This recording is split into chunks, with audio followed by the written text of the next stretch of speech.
عليكم. اليوم 27/8 ساعة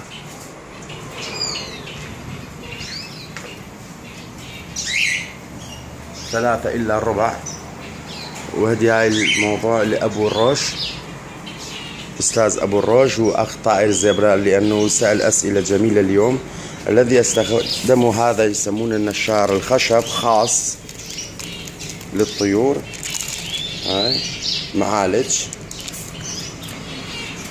ولديه هاي الأقفاص. هاي الأقفاص لم يتم تنظيفه أكثر من شهرين. هسه نطلع وننظفهم. شو اللي ننظف؟ طبعا يبقى هاي بس نسوي هيجي.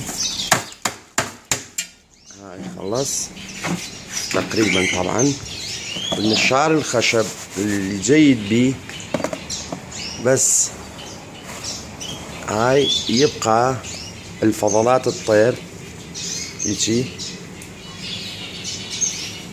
يكون ناشف ويمتص هاي النشار الخشب السائل في البراس، ويبقى جاف. وما يعني اكثر شيء اللي تضر بالطير هو البراز. لما يكون سائل يطلع الريحة او يطلع البكتيريا او اي شيء.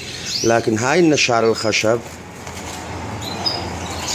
يجي، هاي اسويها على السريع حتى يطلع الفيديو قصير واقدر ارفعها. ويبقى جي ارجعها. بس نسينا السلك. طبعا نسينا السلك، اخلي السلك ايضا.